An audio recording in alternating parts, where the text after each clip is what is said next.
నాడు యూనివర్సిటీ మంచి భవిష్యత్తు కోసం తెలుగు విద్యార్థులు ఇష్టపడే యూనివర్సిటీ. కాల్ 9059052378 9059052379. స్తుతమతి అయిన ఆంధ్ర కవి ధూర్జటి పల్పుల 94 years ఏజ్ లో కూడా మీరు ఇంకా అంత యాక్టివ్ గా ఎనర్జెటిక్ గా ఎలా ఉన్నారు శ్రీనివాస్ గారు? ఇలాంటి ప్రొడ్యూసర్స్ ఉండబట్టి.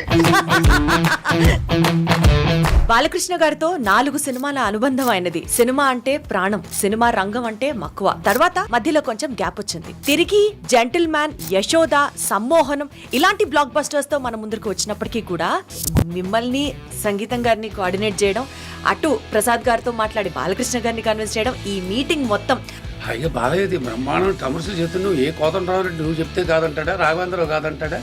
నీకెందుకే సంగీతం ఎందుకే?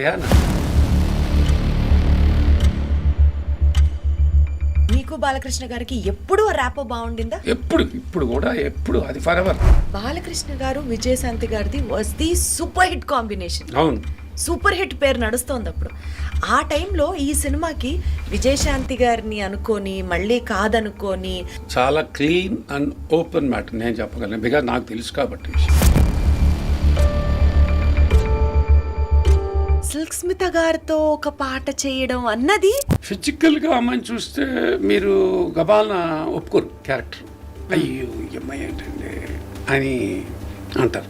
అరే రే తప్పు చేసావా అనిపిస్తుంది. ఇంత గ్రాండియర్ ఉన్న ఈ సినిమా ఇప్పుడు తీయాలంటే అసలు అది ఆ బడ్జెట్ ఇమాజినేషన్ ఎక్స్పెక్టేషన్ దాటిపోతుందేమో తెలీదు. 150 నుంచి 200 కోట్లు దాటిపోతుంది. కె విశ్వనాథ్ గారు కూడా మీకు చుట్టం అని విన్నాం. అసలు ఇంతమంది చుట్టాలని మీరు ఇండస్ట్రీలో ఉంచుకొని ఇదే ప్రాబ్లం అమ్మా ఇంట్లో మనిషి ఎందుకులే అదే నీకెందుకురా కమర్షియల్ సినిమాలు చేసుకోరా నాన్న అనేవాడు. ఆదిత్య 369 సీక్వెల్ బాలకృష్ణ గారు కూడా చేద్దాము అని అన్నారని విన్నాం.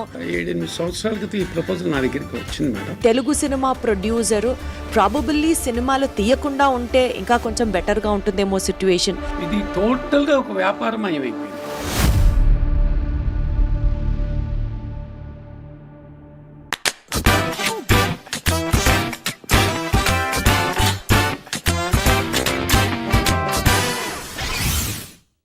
బాలకృష్ణ గారితో 4 సినిమాల అనుబంధం అయినది.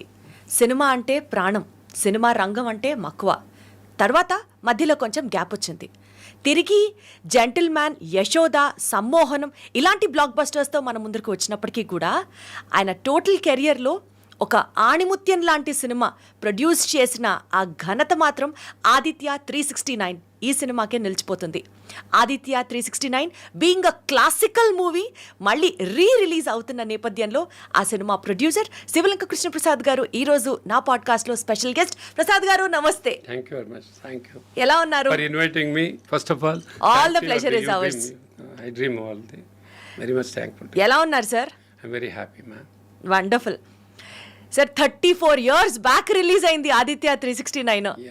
ఇప్పటికీ మీరు చేసిన సినిమాలు అన్నిట్లో కల్లా వన్ ఆఫ్ ది మార్వెల్ అని అంటే Aditya 369 has its own place reserved. Yes ma'am.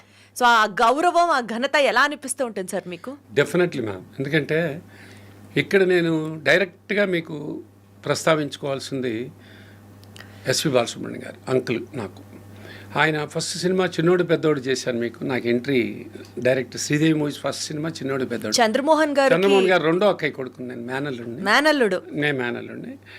అయినా మా ఆయనకి ఎప్పుడు సినిమా ఇండస్ట్రీలో మాత్రం ప్రొడ్యూసర్గా రావద్దని నన్ను ఎప్పుడు డిస్కరేజ్ చేసిన మనిషి. అవునా? ఆయన అసలు ఎప్పుడు హీ హాజ్ నెవర్ అలౌడ్ మీ. ఆయన ఆర్టిస్ట్గా ఆయన డేట్లు నేను చూసుకుంటూ స్టేట్ బ్యాంక్ ఆఫ్ ఇండియాలో వర్క్ చేస్తూ అంత బిజీగా ఉన్న టైంలో నేను దీంట్లోకి అట్రాక్ట్ అవ్వటం జరిగింది. ఎందుకంటే అందరూ అప్పుడు నాకు అన్ని సినిమాల్లో వాళ్ళందరితోనూ పరిచయం, హీరోలందరూ పరిచయం ఉండేది. ఆ ప్రాసెస్లో ఉన్నప్పుడు అట్రాక్ట్ వద్దురా నాన్న, దీనికి సినిమా ఇండస్ట్రీకి మాత్రం ప్రొడ్యూసర్గా రాకు, you will have no encouragement at all. 100% నేను అగైనెస్ట్ అని చెప్పన్నా కూడా అది మా ఆడిటర్స్ సపోర్ట్ దశరథ రామరెడ్డి గారని నువ్వు చేయవయ్యా నేను చూసుకుంటాను.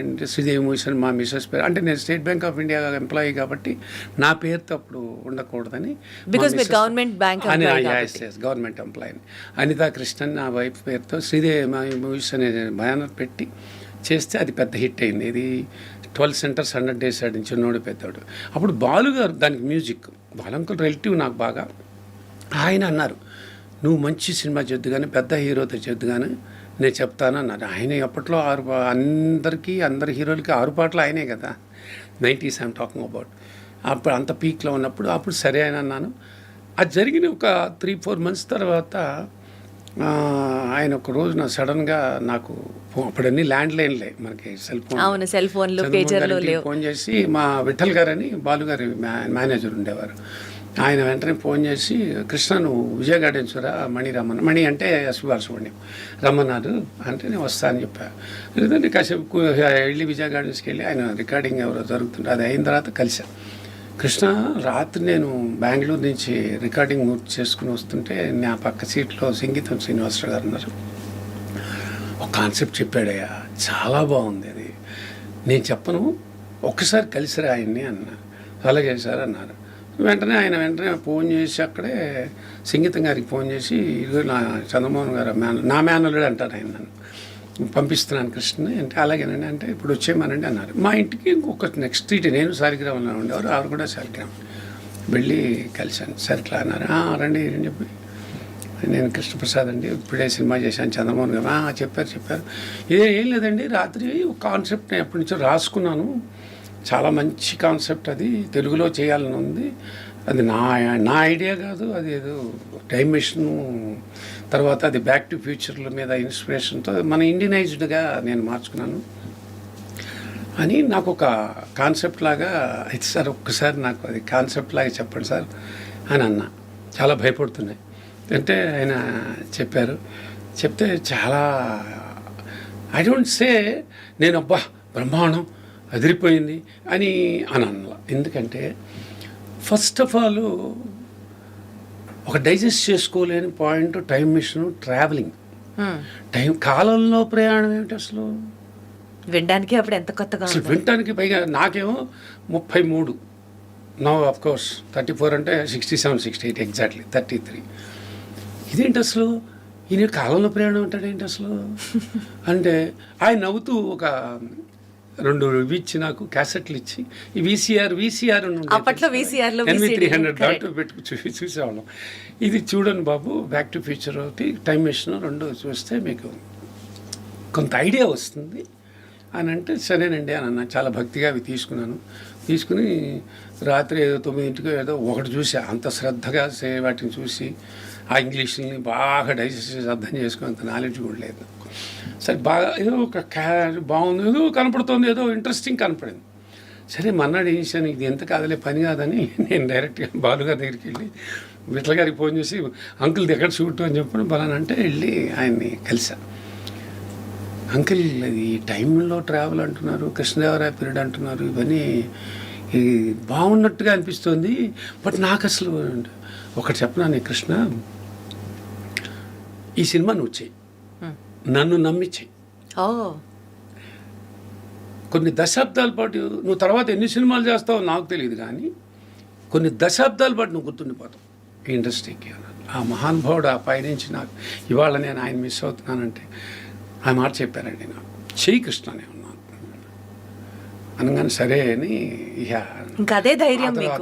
తర్వాత ఒక్కసారి ఆయన కలవాలి సార్, ఒక్కసారి నేను ఇంకా మీరు నిన్నే నాకు 30-35 minutes ఇచ్చారు అంటే, లేదు ఆల్మోస్ట్ ఇది కృష్ణదేవరాయ పీరియడ్ అన్నీ ఉన్నాయి, మీకు ఈ చూసుంటారు కదా మహామంత్రి తిమ్మరసు, మన తెనాలి రామకృష్ణ ప్యాటర్న్ లాగా ఆ ఎంటర్టైన్మెంట్లు అదంతా లైవ్లీగా ఉంటుంది మన సభలో, రాయల్ సభ అంతా. కానీ దీనికి కృష్ణదేవరాయలు చేయాలన్నా మనకి అది బాలకృష్ణ గారు ఒక్కడే బాగున్నాడు. అంటే ఏంటి అప్పటిదాకా మాకు బాలకృష్ణ గారు నాకు మైండ్లో ఇది కథ ఏంట్రా ఇది ఇట్లా ఉంది కృష్ణదేవరాయ పీరియడ్ అంటున్నాడు, కానీ అది ఆయన చెప్పాలా మొదటిసారి. మళ్ళీ వెళ్ళి అంటే నా కథ నచ్చిందో లేదో తెలియదు కదా, ఆయన ఎందుకు లీక్ చేయాలి, ఇది ప్రొఫెషనల్ మన ప్రొఫెషనల్. అప్పుడు అన్నారు నో ఇది బాలకృష్ణ గారు చేస్తేనే బాగుంటుందండి, ఆ కరిష్మా ఆ కుటుంబానికి పర్టికులర్గా రామారావు గారిని మనకి లేటెస్ట్గా ఆయన అలా గుర్తుండిపోయాడు. మహామంత్రి తిమ్మరసులో కృష్ణదేవరాయలు చేశారు, ఇటు చేశారు, ఈ గెటప్ వేసినా ఆయన నందమూరి తారక రామారావు గారు అంత ఇదిగా ఉంటుంది, ఆ కొడుకుగా అతనికి బాగుంటుందండి అది. నేను I have seen him in some films, ఆ లుక్ కానీ అన్నీ బాగుంటుందని అని అన్నారు. ఈ సరేనండి అని అన్నాను. వాళ్ళకి సరే sir I'm happy as a producer అని అంటే థ్యాంక్ యూ అండి అన్నారు, వచ్చేసాం. తర్వాత బాలుగారి దగ్గరికి వెళ్ళి చెప్పావా అంటే అవును నాకు ఆల్రెడీ చెప్పారు, ఆయన చేత చెప్పిద్దామని నేను మాట్లాడలేదు, నాకు ముందే చెప్పారు అంటే సరే అని, నువ్వేం ప్రాబ్లం లేదు. అది దేవర్ ప్రసాద్ గారు అంటే దేవి ఫిల్మ్స్ అధినేత, మన ఘరానా మొగుడు, చాలా పెద్ద నిర్మాత దేవర ప్రసాద్ గారు. ఆయనకి ఫోన్ చేసి ప్రసాద్ ఇట్లా మా వాడిని పంపుతున్నాను, బాలకృష్ణ గారి టేక్ కేర్ అయినప్పుడు చిరంజీవి ఆయన ఎన్టీ రామారావు గారితో సినిమాలు తీసేవారు, చిరంజీవి గారితో తీసేవారు. కానీ బాలయ్యదేమో డేట్స్ ఆ రిలేషన్షిప్ రామారావు గారు బాలయ్య బాబుతో ఇంట్రెస్ట్ చేయటం లాంటిది. ఆయన అతనికి హార్డ్లీ అరౌండ్ అప్పుడు నేను సినిమా చేసినప్పుడే 29 బాలకృష్ణ గారికి ఈ సినిమాకి పర్టికులర్గా. అప్పుడు అంటే ఆయన పండుగ చేస్తే అదేంటి బాబు బాలుగారు దేవర ప్రసాద్ గారు ఏమన్నారంటే ఆశ్చర్యకరం. ఇక్కడ ఒక ఇంట్రెస్టింగ్, బాలు నువ్వు డేట్లు అడిగితే ఎవరైతే మాకెందుకు హ్యాపీగా చేస్తాం, ఇగో ఇట్లా మనకి లారీ డ్రైవరు బి గోపాలు, నారి నడుమరారి మన యువచిత్ర కాటగడ్డ మురారి గారి సినిమా జరుగుతాం, సూపర్ హిట్. ఆ 2 కమిట్మెంట్లు ఉన్నాయి. ఆయన వాళ్ళ సిస్టర్ పేరుతో చేశాడు, భలే దొంగని సూపర్ హిట్ చేశాడు. సుజాత పిక్చర్స్ ఏదో వస్తుంది అండ్ ఆయన మంచి మార్కెట్లో. అంతకు ఒక్క ఏడాది ముందు వెళ్తే 1 year ఫిలిము ఇది ముద్దులు మావయ్య, అంటే ఒక నిండు కమర్షియల్ హీరో, ఒక బాలకృష్ణ గారు, ఒక చిరంజీవి గారు, అటు పక్కన చిరంజీవి గారు అద్భుతమైన సినిమాలు, ఇటు పక్కన ఈయన ఇద్దరు ఇట్లా ఉండేవాళ్ళు. మళ్ళీ అప్పటికి నాగార్జున గారు, వెంకటేష్ గారు వీళ్ళంతా కూడా వచ్చేసారు. బట్ దీస్ టూ అనేది కొంచెం ఫస్ట్ హయ్యర్లో ఉండేవాళ్ళు, వీళ్ళు ఫాలోగా వచ్చిన తర్వాత వీళ్ళు కూడా ఈక్వల్ అయిపోయారు, అది వేరే విషయం. అప్పుడు ఇది అడిగితే ఇట్లా సంగీతం శ్రీనివాసరావు బాలు అతను కమర్షియల్ కదా, ఆయన ఘరానా మొగుళ్ళు మీకు ఊహించుకోవచ్చు, మంచి దొంగ చాలా చేశారు ఆయన. అయ్యో బాలయ్యది బ్రహ్మాండం కమర్షియల్ చేస్తున్నావు, ఏ కోదండరావు రెడ్డి నువ్వు చెప్తే కాదంటాడా, రాఘవేంద్రరావు కాదంటాడా, నీకు ఎందుకే సంగీతం ఎందుకే అన్నాడు.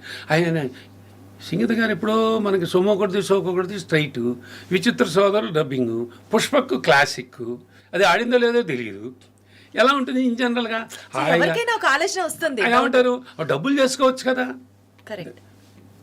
ఆయన ప్రసాద్ బాలుగారు అంటే ఏంటి, అందరినీ సింగిల్ వాళ్ళే ఉంటాయి. ప్రసాద్ నువ్వు బాలైతే అపాయింట్మెంట్ చాలు అంటే సరే లేదండి. బాలకృష్ణ గారికి చెప్పడం, బాలకృష్ణ గారు మమ్మల్ని పిలవటం జరిగింది. అప్పుడు హోటల్ చూడలేని కథలు మన రామారావు గారి బాలయ్యది అక్కడ కలవటం, కలిసి మేమందరం వెళ్ళాం. నేను చంద్రమోహన్ గారు మేళ ఉండండి, ఓకే ఓకే అని అన్నారు. అని సంగీతం గారిని పరిచయం చేసి కాన్సెప్ట్ ఉందండి అంటే అలాగండి ఒకసారి అనుకున్నారు. వాళ్ళు బయటకు హ్యాపీగా ఒక దీంట్లో పోతుగా కూర్చుని అందరం ఆయన ఒక 35 to 40 minutes విన్నారు. చాలా బాగుందండి. బాలకృష్ణ గారు వెంటనే నేను చేస్తున్నానండి అన్నట్టు, వెంటనే ఆ మీటింగ్లోనే ఫస్ట్ మీటింగే. ఇంకా దానికి ఎందుకని అంటే ఆయనకి రామారావు గారు, నందమూరి తారక రామారావు గారు వాళ్ళ నాన్నగారు ఆయనకి పెద్ద ఇన్స్పిరేషను.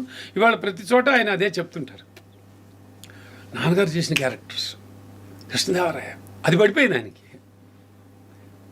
ఇంకా నేను చేస్తున్నానండి అని చెప్పారు. ప్రసాద్ గారికి కూడా ఫోన్ చేసి చెప్పేశారు, దేవర ప్రసాద్ గారికి. సరేనండి అనుకున్నాం. అక్కడి నుంచి మొదలైన ఈ ప్రస్థానం.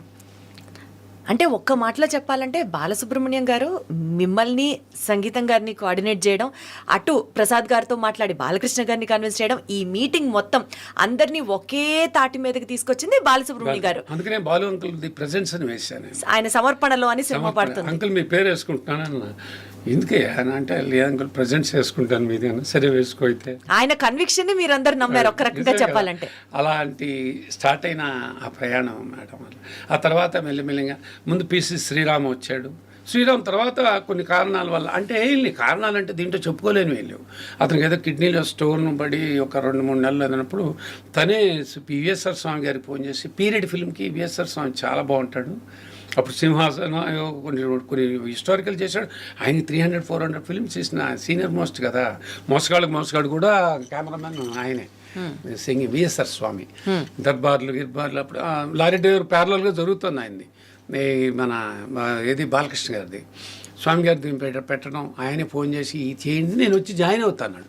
ఆ తర్వాత అతను మణిరత్నం సినిమాలోనూ దేంటోనో ఉండటం వలన మేము కబీర్లాల్ వచ్చాం. ఈ రకంగా ఒక 3 పెద్ద కెమెరామెన్లు, ఒక పిసి శ్రీరామ్, ఒక కబీర్లాల్, ఒక విఎస్ఆర్ స్వామి గారు అంటే past future exactly past present future 3 tenses కి సరిపడా ముగ్గురు కరెక్ట్. పాస్ట్ విఎస్ఆర్ స్వామి గారు, ఫ్యూచర్ కబీర్ లాల్ గారు, ముగ్గురు చేశారు. ఇవన్నిటికంటే అంటే ఈచ్ టైం సెగ్మెంట్ కి ఒక కెమెరామ్యాన్ అయితే సూట్ అవుతారు అన్నది మీ ఆలోచన? అట్టనే లేదండి. మన పిసి శ్రీరామ్ గారు ఇప్పుడు నాకు హెల్త్ ఇష్యూ వచ్చింది కాబట్టి స్వామి గారు బాగుంటుందని స్వామి గారిని పెట్టేశారు. స్వామి గారితో మాకు దర్బార్ మ్యాటర్ ఒక 8 షెడ్యూల్స్ పట్టింది మేడం. అక్కడ మాకు ఇంకా అది it took a long time. By that time ఈ ఏజ్ ఆ దొంగ ఏదో దాంట్లోకి వెళ్ళిపోయాడు అతను. సారీ తిరుడా అని తమిళ్ ఫిల్మ్, దాంట్లోకి వెళ్ళిపోయాడు ఇతను. ఎవరు? పిసి శ్రీరామ్. కాబట్టి 3వ కెమెరామెన్ పిక్చర్లోకి కెమెరామెన్ వెంటనే ఈయన సజెస్ట్ చేశారు మన డైరెక్టర్ గారు, కబీర్ లాల్ బాగుంటాడు అని చెప్పి అతను తీసుకురావటం చాలా అద్భుతం, ఫ్యూచర్లో అక్కడి నుంచి చేయటం అంది. ఇది టోటల్గా మాకు ఒక 120 days పట్టింది. ఒక 11 months అంటే అనుకున్న ఇప్పుడు అది అంత క్రితం. ఇప్పుడు ఆ టైంలో అన్ని సినిమాలు 3 to 4 months మ్యాక్స్ ఎవరిదైనా సరే. అది ఒక 4 months 5 months వరకు వెళ్తుంది అనుకున్నది. It took a long time because of the Darbar. ఇది వీటని మనతో దీంతో పాటు ఇళయరాజా రావటం. నేను కొంచెం బాలంకులు చిన్నోడు పెద్దోడు చేశాడు. 2వ సినిమా మళ్ళీ ఏదైతే బాలంకుల్ ద్వారా వచ్చిన ఈ కథలో బాలంకులు నేను ఎవరు చేస్తే బాగుండదేమో, సంగీత గారే మాట్లాడరు. సరే అని చెప్పి నేను బాలుగారితో, అంకుల్ మరి మ్యూజిక్ మీరే కదా 2వ సినిమా కూడా నాకు హిట్ కూడా ఇచ్చారు అని చెప్పండి. నేనంటే మ్యూజిక్ ఆయన ఆల్రెడీ మ్యూజిక్ చేస్తున్నాడు, బోల్డ్ సినిమాలు చేస్తున్నాడు. అప్పుడే ఆయన మ్యూజిక్ ఇష్టం, మ్యూజిక్ డైరెక్టర్గా చేయాలని ఇష్టం. ఈ సినిమాకి వద్దు అన్నాడు. మరి ఇళయరాజానయ్య రాజానే నేను ఆడతా కానీ రాజాకి ఫోన్ చేసి చెప్పేసి మ్యూజిక్ ని కూడా ఆయనే కోఆర్డినేట్ చేశారు. రాజా కూడా ఆయన బుక్ చేశారు. డైలాగ్స్ ఎవరు? అప్పుడు ఎన్ని సినిమాలు జరుగుతున్నాయి తెలుసా? 5 సినిమాలు జరుగుతున్నాయి. నాకు ఆల్రెడీ చిన్నోడు పెద్దోడు పోర్ట్రేట్ రాయించుకున్నా జంజాల్ గారితో. జంజాల్ గారి చేత డైలాగ్స్, జంజాల్ గారును సంగీత గారిని కలిపాము. అది ఒకటే సినిమా వాళ్ళు చేసింది. జంజాల్ గారు నేను ఎందుకు రాయను బాలు, బ్రహ్మాండంగా రాస్తాను. జంజాల్ గారిని కూడా బాలు గారే మాట్లాడారు. నాకు జంజాల్ గారు ఆ సినిమా బ్యాక్ బోన్ ఒక థ్రెడ్ అంటే మాత్రం అది బాలసుబ్రహ్మణ్యం గారే అండి. చాలా అద్భుతం అది. అలాంటి ఒక క్లాసిక్ ఫిల్మ్ ని ఇప్పుడు మళ్ళీ రిలీజ్ చేయాలి అన్న థాట్ ఎలా స్టార్ట్ అయింది? చెప్తాను మేడం. ఇలా మనం కొంతమంది చెప్పుకుంటున్నాం కాబట్టి వరుసలో పేకెట్ రంగా గారు ఆర్ట్ ఎంత మీకు తెలుసు. అతను కన్నడలో రాజ్ కుమార్ వీళ్ళతో ఈ టీంతో వాళ్ళిద్దరికీ అనుబంధం ఎక్కువ. రాజ్ కుమార్ సినిమాలు ఎక్కువ చేశారు. సంగీతం శ్రీనివాసరావు గారు అక్కడ దర్బార్లో పేకెట్ శివరాం గారు అబ్బాయి, పెద్ద అబ్బాయి, అతను బాగుంటాడు అంటే ఆయన దాని మీద ఆయన కూర్చుని స్కెచ్లు వేసుకుంటూ దానిది. అందులో పర్టికులర్గా కృష్ణదేవరాయ పీరియడ్లోకి కృష్ణదేవరాయ ఆయనకి కిరీటాలు కానించి అది ఇంకా బాలకృష్ణ గారు దాంట్లో దిగిన తర్వాత ఇంకా ఆయన వేరే లెవెల్ నెక్స్ట్ లెవెల్ అన్నీ తెప్పించుకుంటూ నాన్నగారి సినిమాలో నుండి చూస్తూ అవన్నీ ఆయన కూడా ఇన్వాల్వ్ అయ్యి ఇన్ని రకరకాలైన ఇదితో సమిష్టి కృషితో స్టార్ట్ అయిన ఆ సినిమా ఇవాటికి మీరు అన్నట్టుగా రిలీజ్ వరకు వచ్చింది. అది ఐఎమ్ వెరీ హ్యాపీ. ఎందుకంటే ఇది నేను 4-5 సంవత్సరాలుగా ఈ మధ్యన రిలీజ్ కల్చర్ స్టార్ట్ అయ్యి ఒక 4-5 years అయింది. నేను ట్రై చేస్తున్నాను. ప్రింట్ దొరకలేదు, నెగిటివ్ లేకపోవటం, ప్రింట్ మాత్రం దొరుకుతుందని చెప్పి ట్రై చేస్తున్నాను. ఆ ప్రింట్లో ఇప్పుడు మొన్న దొరికింది నాకు ఒక 7-8 months బ్యాక్. అప్పుడు దొరికిన తర్వాత నేను అది మెల్లగా దాన్ని ప్రాసెస్ చేసుకుంటూ వస్తున్నాను. ప్రాసెస్ చేస్తే బాగా వచ్చింది. హాయిగా తృప్తిగా అనిపించిన తర్వాత రాత్రి మేము రెడ్ ఫిలిం ఫెస్టివల్ వాళ్ళది రెడ్ లారీ ఫిలిం ఫెస్టివల్ జరిగింది. దాంట్లో వేశారు. రాత్రి 7:30కి జరిగింది. అందరూ ఎవ్రీవన్ ఈజ్ ఎక్స్ట్రీమ్లీ హ్యాపీ. బయటకు వచ్చి నాతో చాలాసేపు ఇంటరాక్ట్ అయ్యారు. And I'm very happy and proud to release the film. It's not like a regular film, it's a classic. Everyone has to do see the film in the theatres. Music కూడా 5.1 చేసాం. మళ్ళీ రాజా గారి music ఇప్పుడు 5.1 వింటే అందరికీ తెలుస్తుంది. Especially జానులే పాట కానీ డ్యాన్స్ కాంపిటీషన్ సాంగ్ కానీ రాత్రి కూడా చాలామంది ఎగ్జైట్ విజిల్స్ చేయడం అనేది నాకే ఆశ్చర్యం వేసిందండి. I'm very happy. చెప్పండి మ్యామ్.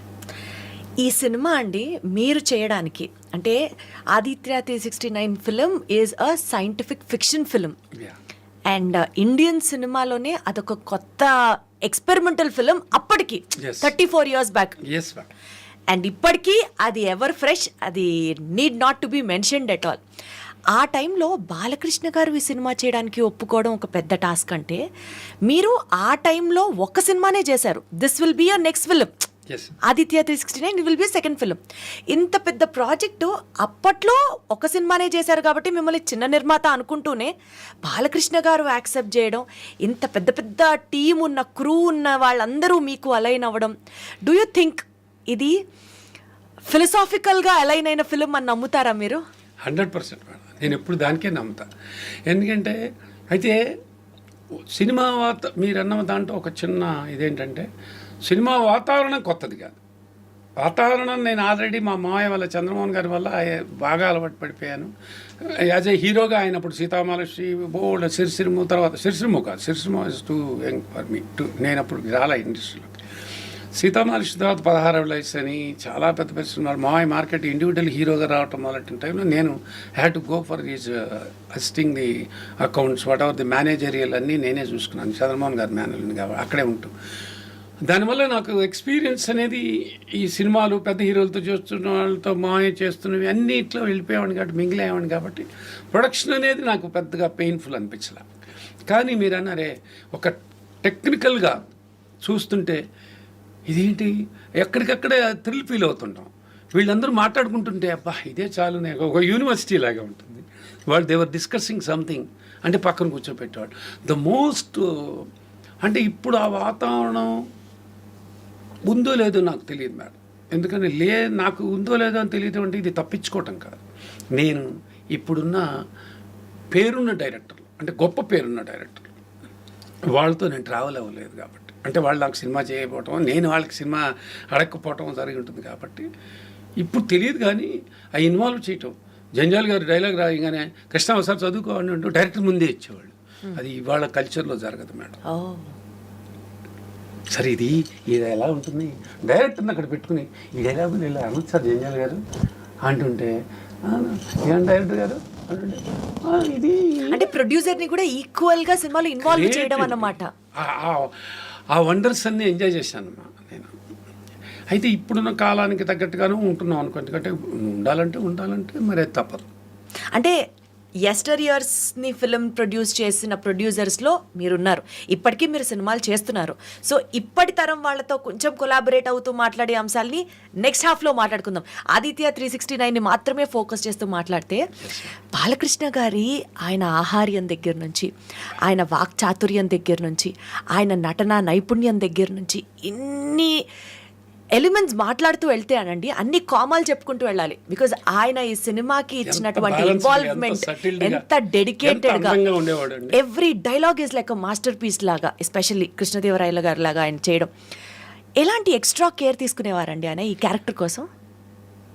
పర్ఫార్మెన్స్ అంటే ముందు ముఖ్యంగా మీరు అన్నారే, ఆయన 100% ఆయన ఆహార్యం అంటే ఆ గెటప్ని ఫస్ట్ ఆ గెటప్కి వచ్చేటప్పటికి ఆ బాధ్యతగా నాన్నగారు చేసిన క్యారెక్టర్స్, నేను ఒక ఛాలెంజింగ్గా వెళ్తున్నాను, దానికి ఎక్కడ అది మిస్ కాకూడదు. నేను దానికి 1% కూడా తగ్గానా నేను ఓడిపోయినట్టే అనేతో చాలా టెన్షన్ పడేవాళ్ళు. దానికోసం 1 గంటల తరబడి మేకప్లు కాదు, తెచ్చుకునేవన్నీ ఒక్కొక్కసారి రిఫరెన్స్ల విషయంలో చాలా స్ట్రెయిన్ తీసుకున్నారు బాలకృష్ణ గారు. అంటే డైరెక్టర్ గారికి అంటూ ఒక ఐడియా ఉంటుంది, ఆ డైరెక్టర్కి వాళ్ళతో ట్రావెల్ అవుతుంటారు. ఒక కెమెరామెన్కి ఇది ఓకేనా, ఇది ఏమన్నా మీకు వేరే కెమెరాలో ఎలా ఉంటుంది అనేది అవి చెప్పడం అనేది ప్రతి డైరెక్టర్ తీసుకునేదే. ట్రావెలింగ్లో ఆ డైరెక్టర్తో కూర్చొని చేసుకునే వర్కే. But in addition to this ఈయన అవుట్పుట్లు తీసుకురావటం, ఇది డైరెక్టర్ గారు ఇది ఎట్లా ఉంటుంది, ఇది ఓకేనా మీకు చూసుకోండి అని అంటాం. అంత దాంట్లోనే అంత స్ట్రైన్ తీసుకుని మిగతా సినిమాల్లో అప్పట్లో ఆయన చేస్తున్న కమర్షియల్ సినిమాలకి ఇవేం ఇలా చేసామా వచ్చామా అంతే. దీనికి మాత్రం అంత శ్రద్ధ, పర్టికులర్గా డైలాగ్ విషయంలో kapటప్పటికి ఆ మోతాదు ఎక్కడ మీకు కృష్ణదేవరాయ చూస్తుంటే మీకు ఈవెన్ ఈ హీరో ఈయనైనా ముద్దుల మావయ్యలు చేసింది, ఈయనైనా లారీ డ్రైవరు, బ్లాక్ బస్టర్ అమ్మా. December 21, 1990 రిలీజ్ అయింది. నాది July 18, 91 రిలీజ్ అయింది. అసలు ఆ ఎమోషనల్ డ్రైవ్, ఆ డైలాగ్స్, అట్లాంటి దాంట్లో అలాంటివి ఈ మనిషి ఇక్కడికి వచ్చేప్పటికి subtle, even other character also, we are talking about only Krishnadevaraya, the other character also చాలా స్మూత్గా, చాలా ఇదిగా ఉంటుంది. డైరెక్టర్ గారు ఆయన డైరెక్టర్స్ మనిషి, ఒకసారి సెట్కి వస్తే ఆయన డైరెక్టర్ గారు ఏం చెప్తే అది చేసి వెళ్ళటమే. మీకు కూడా బాలకృష్ణ గారు అంటే ఒక ప్రత్యేకమైన ప్రేమ అభిమానం అంట కదా, 4 సినిమాలు చేసినప్పటికీ కూడా ఒక సొంత ఫ్యామిలీ 100% అమ్మా. బాలకృష్ణ గారు నన్ను నమ్మి నాకు నిజంగా 4 చిత్రాలు ఇవ్వటం. ఇప్పుడు బాలు గారు ఒకటే గుర్తుపెట్టుకోండి, బాలు గారు లాంటి వాడు నాకు ఇంత గొప్ప సినిమాను ఆపర్చునిటీ ఇచ్చిన తర్వాత, if I'm not right, if I'm not balanced, అందుట్లో బాలకృష్ణ గారితో అప్పుడు మళ్ళీ తర్వాత కంటిన్యూ అవుతుందిగా, థ్యాంక్స్ ఈ మంచి హిట్ సినిమా చేసామని అక్కడితోనే ఇదైండేది. కంటిన్యూ చేశారంటే మళ్ళీ వంశానికి ఒకటి ఇచ్చారు, అది మంచి సక్సెస్ఫుల్ సినిమా. తర్వాత మళ్ళీ బలేవాడి బాస్ చేశాను. అన్ఫార్చునేట్లీ యాక్చువల్లీ ఆ చాయిస్ డైరెక్టర్ చాయిస్ ఆయన చెప్పిన దానికి వెళ్ళి ఉంటే కూడా బీన్ డిఫరెంట్. మిత్రుడు ఒకటి చేశాను, అది మళ్ళీ బ్యాలెన్స్డ్గా ఉంటుంది. దాంట్లో ఏదో ఒక ఎమోషన్ తగ్గింది కాబట్టి పెద్దగా అది ఆయన అర్థం చేసుకోవడం. బట్ నాకు కంటిన్యూస్గా సినిమాలు ఇచ్చారు ఆయన. అంటే 4 సినిమాల్లో 2 బ్లాక్ బస్టర్స్, 2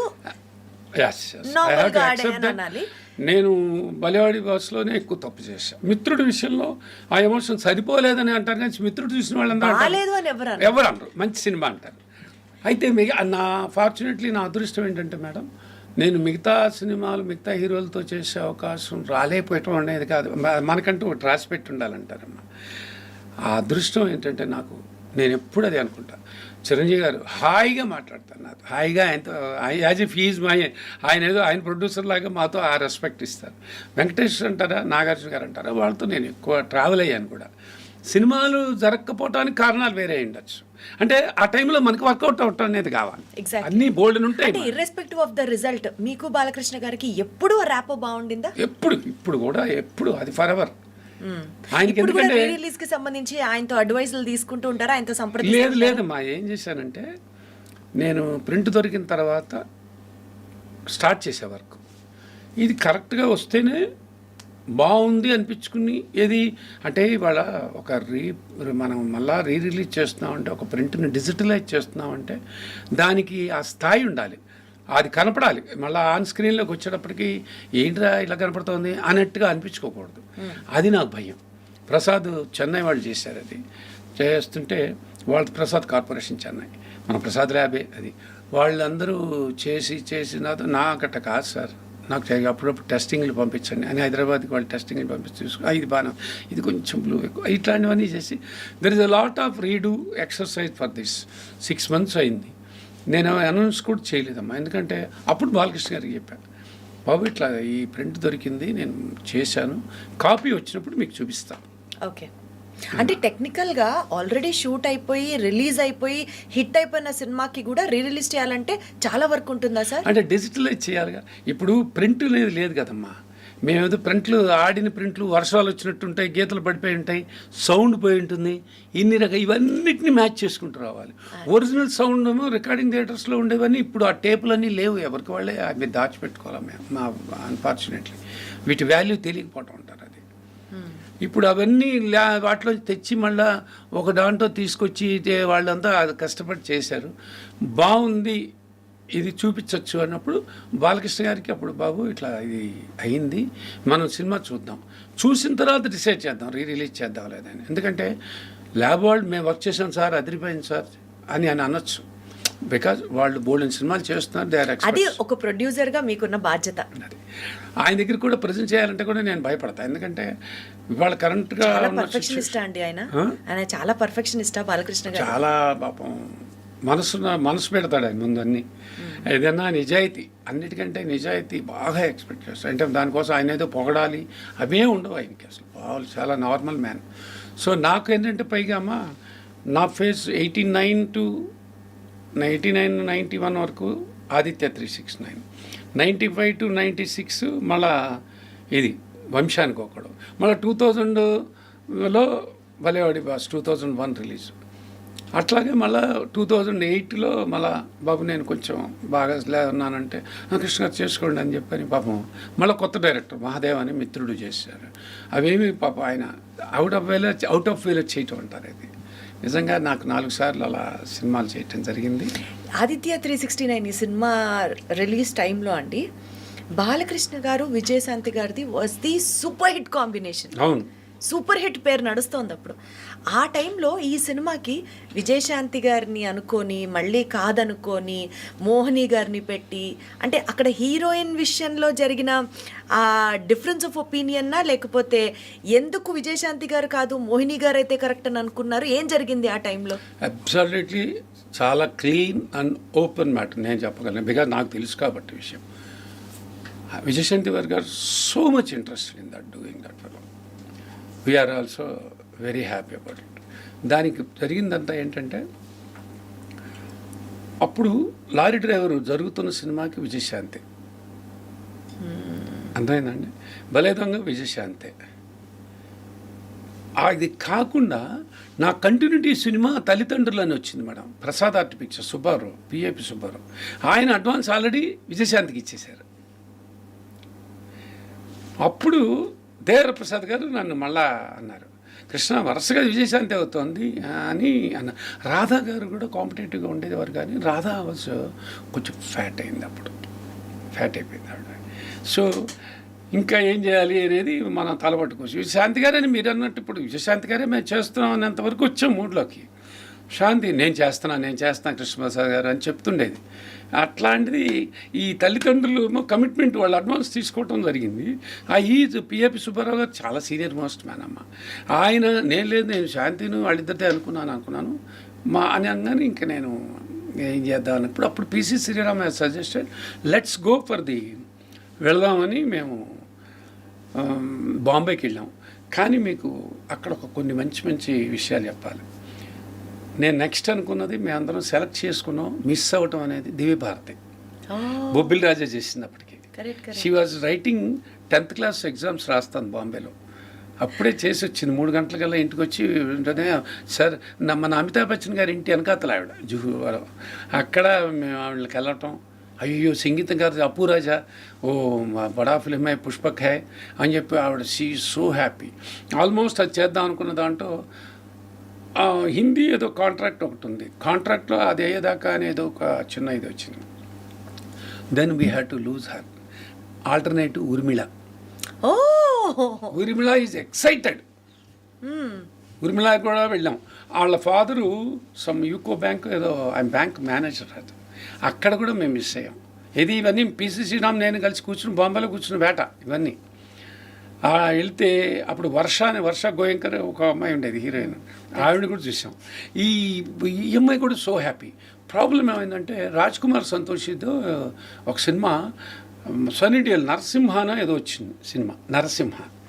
అప్పుడు కాంట్రాక్ట్ ఉంది 2 years అంతా వేసేసారు. ఎనీ అదర్లా సార్ ఇది తెలుగు సార్ అని నేను వాళ్ళకు కూడా వీళ్ళు చెప్పాను, తెలుగుకే కదా సార్ ఇస్తున్నారు అని. అప్పట్లో అమ్మాయి చేసింది ఏంటంటే చాణక్య అని కమల్ హాసన్ మలయాళం సినిమా ఒకటి చేస్తుంది. సో షీ సో హ్యాపీ, నేను చేస్తానని. ఆవిడ మిస్ అయ్యాం. ఇలా అన్నీ మిస్ అయినప్పుడు అప్పుడు మళ్ళీ మా ట్రిప్పు వాజ్ సక్సెస్ అవ్వాలి. 3 రోజులు ఉన్నాం, 4 రోజులు ఉన్నాం, వచ్చేసాం. చాలా ఇంటర్వ్యూలు చాలామంది చూసాం. అప్పుడు ఈరమాన రోజావే అని ఒక సినిమా జరుగుతుంది మోహినిది. అతని అవి చూసి మేము అది ఆ స్టిల్స్ తెప్పించి పీసీ సజెస్ట్ చేశాడు. ఇమీడియట్ ఈఎంఐ అట్లా ఉంటుంది చూడండి, బాగుంది, కళ్ళు బాగున్నాయి, ఈఎంఐ బాగుంటుంది చూడండి అని చెప్పానని అని అన్నారు. వెంటనే పీసీ వచ్చి టెస్ట్ చేయించి చూశాడు. సంగీతం గారు ఓకే అన్నారు. మనకున్న మన ఫోకస్ వేరు కదా మేడం. ఇప్పుడు బాలయ్య ద్విపాత్ర అభినయం అండ్ అబవ్ ఆల్ కృష్ణ దర్బారు, ఆ ఫ్యూచర్ మిషన్, దీంట్లో there are so many characters like Amrish Puri, like Tinu Anand lab, ఇట్లాంటి బోల్డ్ అని ఉన్నాయి. It's not a big issue. ఇది పెద్ద హీరోయిన్ ఓరియంటెడ్ కాదు కదా. And we need any girl is should be good looking, what is that అని. బాలకృష్ణ గారు ఇవి అస్సలు ఎప్పుడు ఇంటర్ఫియర్ అసలు ఎప్పుడు అడగరు, ఇంటర్ఫియర్ కావాలి. మీకేం కావాలో ఓకే గుడ్ అంతే. అలా వచ్చింది. అట్లా మోహిని గారు ఆ సినిమాకి హీరోయిన్. ఆఫ్టర్ విజయశాంతి గారు, దివ్యభారతి గారు, గారు చాలా మంది దాటుకొని మోహిని గారికి వచ్చింది. అయితే ఈ సినిమా కూడా ఒక క్లాసిక్ సినిమా. ఇందాక నుంచి మనం మాట్లాడుకుంటూ ఉంటున్నాం అన్నట్టు ఇట్స్ అ మార్వెల్ సినిమా. అందులో ఒక క్లాసీనెస్ ఉంటుంది సినిమా అంతా కూడా. సిల్క్ స్మిత గారితో ఒక పాట చేయడం అన్నది ఈ సినిమాకి యాప్టా కాదా అన్న డైలమా ఎప్పుడన్నా ఉండిందా? ఒక రకంగా అది మీరు తీసుకున్నటువంటి ఒక బోల్డ్ స్టెప్, ఎస్ సక్సెస్ఫుల్. అంటే బాగా ఆవిడకి ఒక వ్యాంపిష్ ఇది ఉంది అప్పటికి. తమిళనాడులో మరీ ఎక్కువ ఉంది. బట్ ఫిజికల్గా అమ్మాయిని చూస్తే మీరు గబాలన ఒప్పుకోరు క్యారెక్టర్. అయ్యో ఈ అమ్మాయి ఏంటండి అని అంటారు. అరే రే తప్పు చేసావా అనిపిస్తుంది. బట్ దాని విజన్ ఎవరికి ఉంటుంది? డైరెక్టర్కేగా. ఆ విజన్ లేకపోతే ఆయన ఒప్పుకోడుగా. That's such an important thing which plays a key role in that period. Exactly. ఇంకా which turn so many things. టర్నింగ్స్కి ట్విస్ట్లకి అన్నిటికి కారణం ఆవిడే అవుతుంది. And she's a performer. Every one knows that. Balu Mahendra దాంట్లో చూసినా మనం బోల్డెన్ సినిమాలు చూసాం. షీఈ్ ఎ పర్ఫార్మర్ అని అట్లా తీసుకొచ్చాం. తర్వాత గెటప్లు వేసాం, కష్టపడ్డాం, సన్నగా ఉండేది. అప్పటికే ఇప్పుడు డైటీషియన్స్, ఇప్పుడు డైట్లు అప్పుడు లేవు ఆ కల్చరు. కానీ అప్పటికే ఆవిడ ఆ డ్యాన్సుల కోసమో ఇదేనో నేనంటే ఆవిడకో స్టైలు. ఆ జ్యోతిలక్ష్మి గారు, జయమాలిని గారు కాకుండా నాదొక స్పెషల్ కావాలని ఒక తప్పించేది అమ్మాయి. సన్నగా ఇట్లా ఉండేది. ఈ ఇన్స్ట్రుమెంట్స్ మొయ్యగలదా, ఆర్నమెంట్స్ పట్టుచీరలు మొయ్యగలదా అని అంత మేము అనుకునేవాళ్ళం. చలపతిరావు గారు పోయాడు. చలపతిరావు గారు తెలుసుగా మన సేనాధిపతి. ఆయన ఏంటి సార్ ఇది మరి పూచిపుల్లలాగా ఉందనేవాడు. అట్లానా. బట్ దాంట్లోకి బ్యూటిఫుల్గా క్లాసికల్ డాన్సర్ కాదు ఆవిడ. బట్ షీఈ్ ఎ డాన్సర్ అంతే. లైక్ జయమాలి గారు వాళ్ళందరికీ వాళ్ళకి అన్నీ నేర్చుకున్నారు డాన్సర్స్కి. అయినా కూడా మంచిదే పడింది. అది సాంగ్లోకి వెళ్ళినప్పుడు కూడా ఒక రకంగా మీకు ప్రస్తావించాలి. జానువులే సాంగ్ అంతా బాగున్నప్పుడు రాజా గారు వెంటనే ఇది జిక్కి గారి చేత చేద్దామా అని అన్నారు. అంటే మీరు వద్దన్నారటగా. నా అభిప్రాయాలు పైకి పోయినాయి. ఇదేంట్రా బాబు ఒప్పుకోవాలి మేడం. తప్పు ఒప్పుకోవడం మంచిది.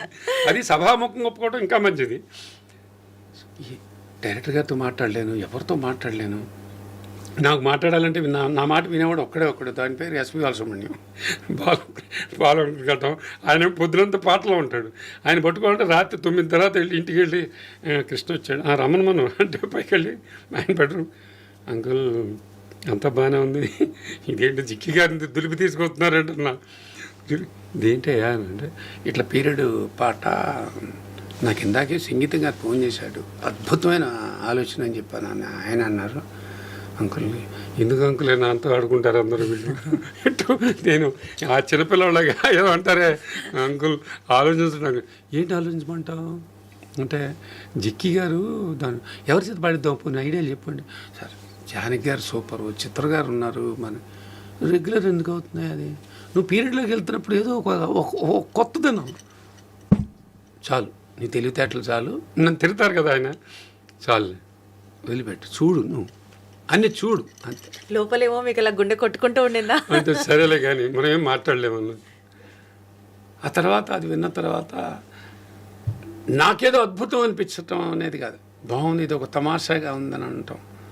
జంజాల్ గారు అయితే అసలు జంజాల్ గారితో షేర్ చేసుకుంటారు కదా ఈయన సంగీతం గారు అని చెప్తే అద్భుతం శ్రీనివాసరావు గారు, దీనికి ఒక మాస్టర్ పీస్కి ఉండే అవకాశాలు, ఓ మాస్టర్ పీస్కి కావాల్సిన అర్హతలన్నీ ఒక్కొక్కటి దాని అంతటా అవన్నీ వచ్చేస్తున్నాయి అన్నారు ఆయన ఆ రోజున.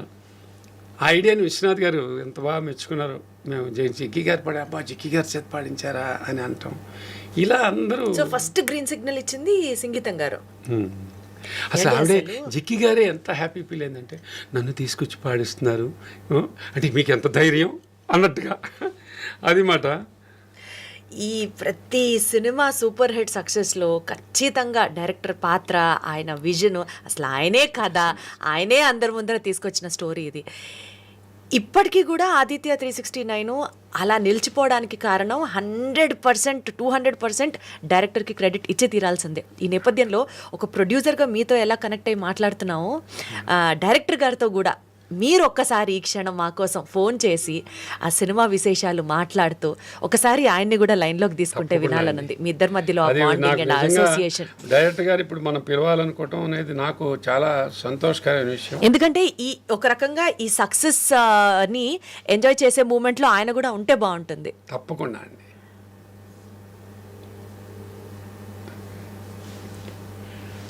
గుడ్ మార్నింగ్ సార్, నేను శివలింగ కృష్ణప్రసాద్ని. నేను ఇప్పుడు థ్యాంక్ యూ సార్. ఈ ఐ డ్రీమ్ ఇంటర్వ్యూలో ఉన్నానండి నేను. దీని గురించి మన 369 ఇప్పుడు ప్రీ రిలీజ్ దాని గురించి ఇంటర్వ్యూ చేస్తున్నారు నన్ను. ఈ సినిమా గురించి వాళ్ళు చాలా మంచి మంచి విషయాలు అడిగారు నన్ను, నేను కూడా చెప్తున్నాను. మీతో ఒక్క సెకండ్ మీతో ఆ విషయం పాలు పంచుకుందాం అనుకుంటున్నారు. ఓకే ఓకే అడగండి సార్. I'm ready. ఓకేనండి. శ్రీనివాస్ గారు నమస్తే అండి, నా పేరు దీప్తి. సార్ ముందుగా ప్రసాద్ గారికి ఎలా అయితే కంగ్రాచులేషన్స్ అని చెప్తున్నాము, మీకు కూడా డబుల్ కంగ్రాచులేషన్ సార్. కంగ్రాచులేషన్. అంతే అంతే. ఇటువంటి సినిమాలు ఎందరో దర్శకులకి ఒక వస్తుంది, కానీ ఒక నిర్మాత అనేటటువంటి దాని తన భుజం మీద వేసుకొని తీసుకునేది అది రేర్ అదృష్టం అమ్మ అతనికి. ఆయన ఒక వరం అది. ఈ సినిమా జరిగేటప్పుడు సార్ షూటింగ్ టైంలో మీకు గుర్తున్నటువంటి ది మోస్ట్ మెమరబుల్ మూమెంట్స్ మాతో షేర్ చేసుకోగలరా? అదా అంటే ఉన్నట్టు అది ఎన్నో మెమరీస్ ఉన్నాయి, కానీ అందులో ఏమిటంటే ఒకటి రాయల వారు బాలకృష్ణ గారు అలా వచ్చినప్పుడు అక్కడ ఒక డిగ్నిటీ మెయింటైన్ అయింది. ఓకే, అద్భుతంగా. అది ఆయన స్వతహాగా ఉండేటటువంటి ఆయన గొప్ప టాలెంట్. అలా వెళ్తుంటే మధ్య ఈ కాలము కృష్ణ కుమార్ అనే అతను ఒక పాట పాడి, ఫారెన్ పాట పాడి అందరూ విజృంభిస్తుంటారు. ఓకే, కానీ రాయల వారు మాత్రం అందరూ ఇప్పుడు తెనాలి రామకృష్ణుడు డాన్స్ చేస్తాడు, అందరూ చేస్తారు, కానీ రాయల వారు చేయరట. ఆయన మెయింటైన్ చేసి ఆ రాజసం అలాంటిది. అది మెయింటైన్ చేసి ఆశ్చర్యపోయారు ఆయన. ఎంత అద్భుతంగా అలా మెయింటైన్ చేసి పూరి చెప్పారు ఆ డిగ్నిటీ. అలాగే ఆ కాళ్ళు, ఆ షూస్ అలా ట్యాప్ చేసుకుంటూ చిరునవ్వుతో, అది అటువంటి కూడా ఆ క్యారెక్టర్ లో ఉండేటటువంటి కూడా అది. అలాగే కొన్ని విషయాల్లో ఈ ఫ్యూచరిస్టిక్ చేసినప్పుడు స్పెషల్ ఎఫెక్ట్స్ చాలా ఉండేవి. ఆయన్ని నేను లేట్ గా రమ్మన్నాను చాలా సార్లు, ఎందుకంటే మాకు షార్ట్ ఏమిటి 12 అవుతుంది, మీరు 11, 12 వస్తే సరిపోతుంది అంటే సరే అన్నారు. కానీ 9 గంటలకే వచ్చి కూర్చున్నారు ఆయన. ఏంటంటే మిమ్మల్ని లేట్ గా రమ్మన్నారు కదా, ఎందుకు కొందరు చెప్తే నేను చెప్పాను లేట్ గానే వద్దాం అనుకున్నాను, కానీ మా నాన్నగారు చెరి లోపల ఆయన అడిగారు నువ్వు ఎందుకు ఇక్కడే కూర్చున్నావు అని.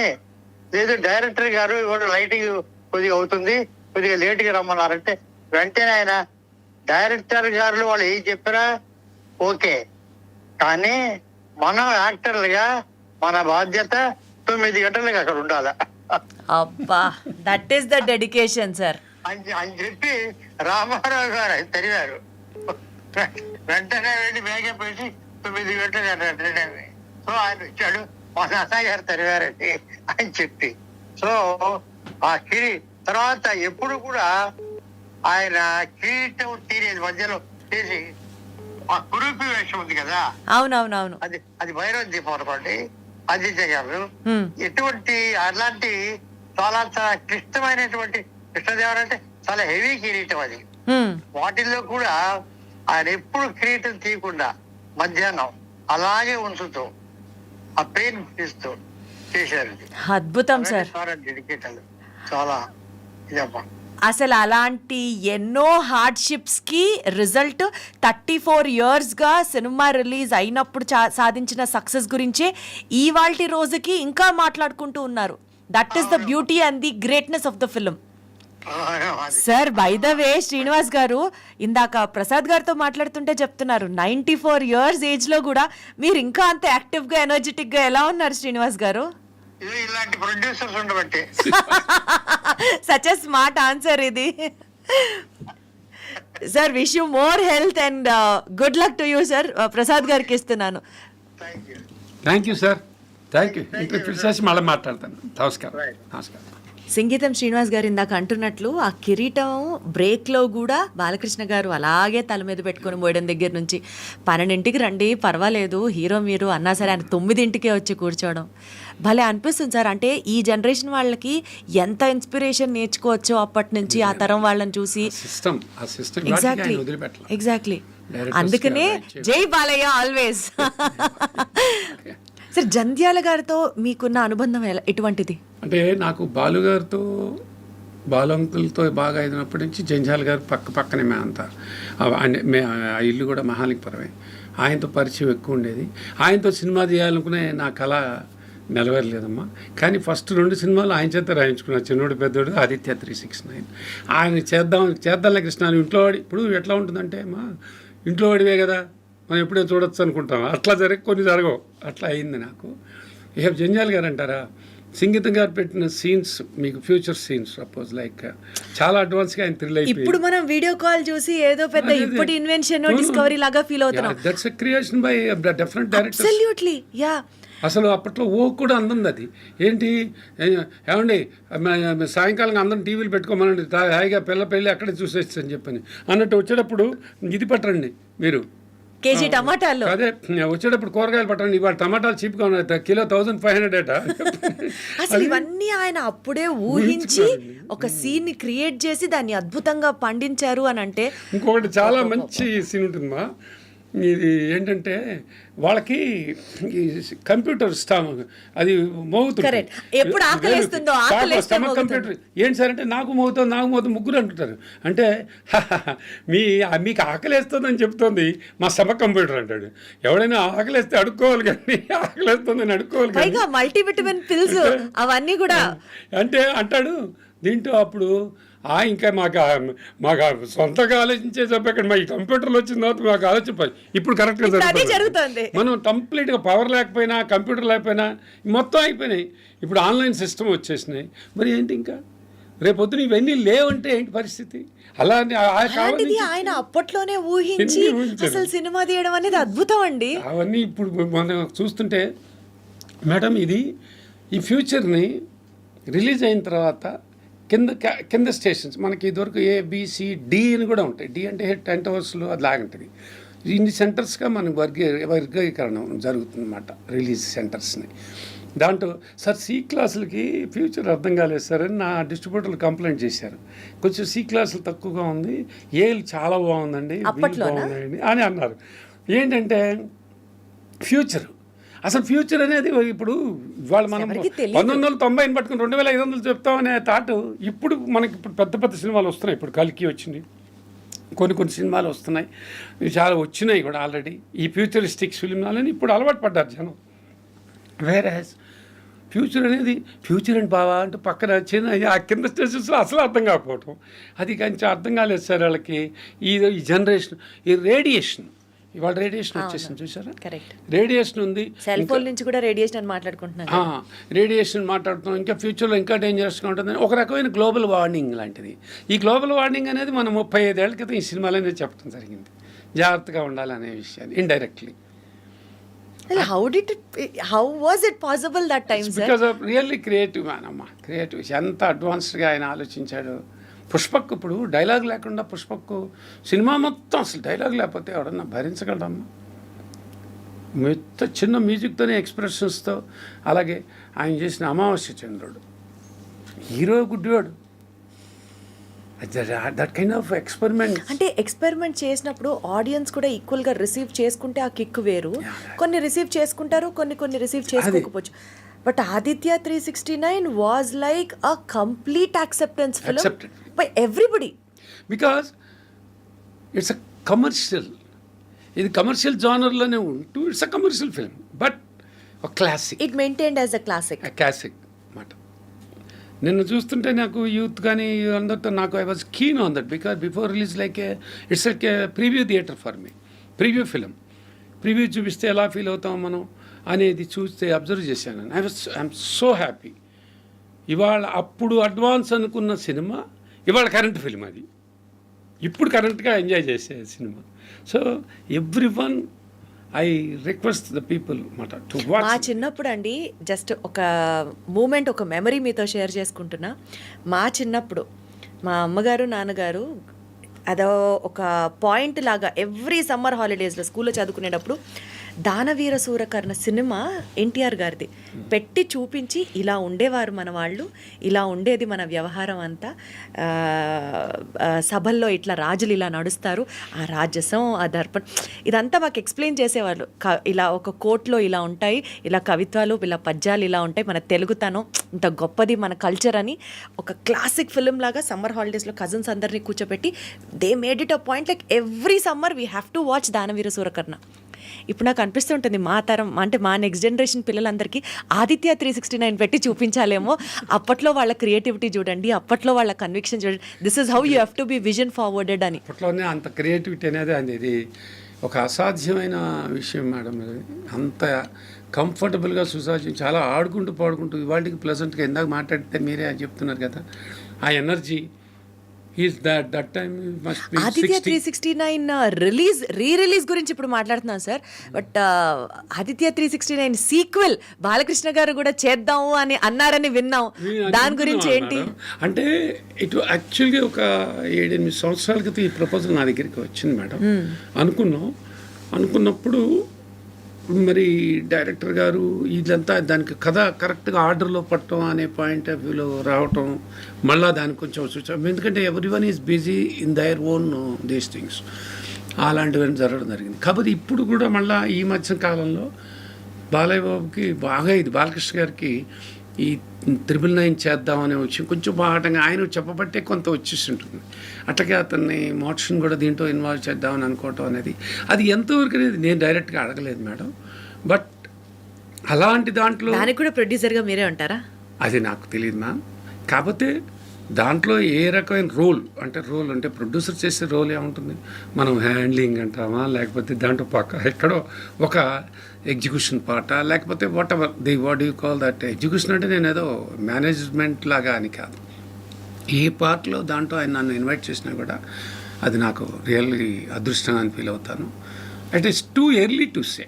అది ఆయన మైండ్లో ఏముందో నేను అంత డైరెక్ట్గా ఎప్పుడు అడగలేదు. నేను బయట వింటాం అని మీరు చెప్పినట్టుగా వచ్చిందంటే బాబు ఇట్లా అయిందా, ఏంటి నీ చేద్దాం అనుకుంటున్నా, నేను ఎప్పుడు అడగలేదు. నాకు కొన్ని లిమిటేషన్స్ ఉంటాయి మాట, నేను అలాగే ఉంటా.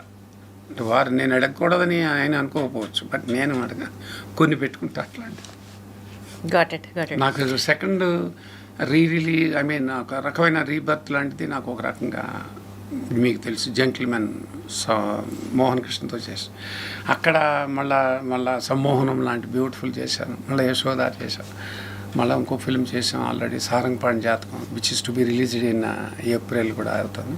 బిఫోర్ దట్ ఎప్పుడో 4-5 ఏళ్ళుగా ప్రయత్నిస్తున్న ఆదిత్య 369 ఇది ఇప్పుడు ఒక 7-8 నెలల క్రితం ప్రింట్ దొరకటం, దీని మీద వర్క్ చేసి వచ్చి చూసిన తర్వాత అమ్మా బ్రహ్మాండంగా ఉంది, ఇప్పుడు రిలీజ్ చేద్దాం అనుకోవటం, ఇది హాలిడేస్లో అందరికీ రీచ్ అవుతుందని అనుకోవటం, ఇప్పుడు బాలయ్య బాబు కూడా చాలా దీనికి ఎగ్జైట్ అయ్యి మనం బ్రహ్మాండంగా దీన్ని రిలీజ్ చేద్దాం అని అనుకోవటం, ఇవన్నీ ఇప్పుడే రావటం, ఇదంతా మనం అనుకుంటే ఆలోచిస్తే ఇది కాదు, సూపర్ న్యాచురల్ పవర్ నన్ను నడిపిస్తుందని నమ్ముతాను నేను. ఇంత గ్రాండియర్ ఉన్న ఈ సినిమా ఇప్పుడు తీయాలంటే అసలు అది ఆ బడ్జెట్ ఇమాజినేషన్ ఎక్స్పెక్టేషన్ దాటిపోతుందేమో తెలీదు. అప్పట్లో ఎంత ఖర్చు అయింది సార్ తీయడానికి? రూపాయి వాల్యూ అంటే ఎలా చెప్పాలనేది తెలీదు. అట్లా చూసుకుంటే దీనికి వాల్యూస్ అనేది ఇప్పుడు 100 times 200 times లేదమ్మా. ఇప్పుడు నాకు తెలిసి ఒక రఫ్గా చెప్తున్నాను, నేనేం పర్ఫెక్షనిస్ట్ కాదు, అంత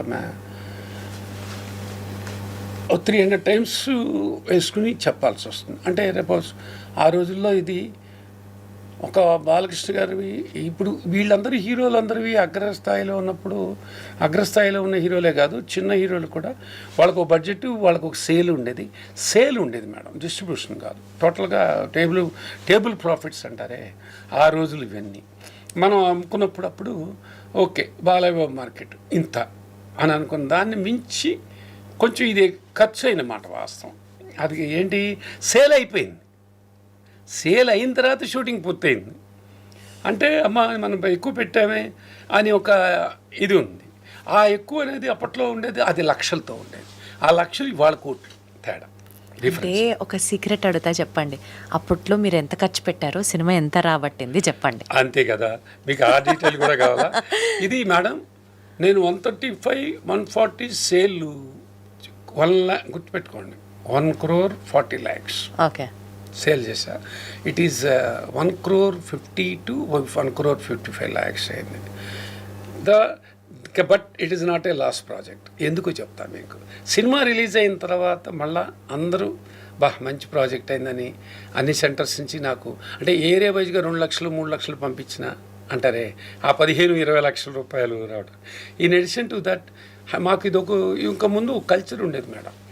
100 days ఫంక్షన్, ఇప్పుడు 100 days ఎక్కడ ఉన్నాయిలే కానీ 100 days ఫంక్షన్ చేసేటప్పుడు డిస్ట్రిబ్యూటర్లు అందరూ మళ్ళా వచ్చి ఆ సంతోషంగా, ఎందుకంటే వాళ్ళకి అన్ని షీల్డ్లు ఇస్తారు, ఒక మెమరీ ఉంటుంది, థియేటర్స్ వాళ్ళకి షీల్డ్లు వెళ్తాయి, ఆ కల్చర్ ఉండేది. వాళ్ళందరూ చాలా హెల్దీ నోట్గా వచ్చి మళ్ళా ప్రొడ్యూసర్స్కి సార్ మేము ఇదిగో మా సైడ్ నుంచి అన్నట్టుగా మళ్ళా అది మానిటరీగా అలా ఉంటుండేది.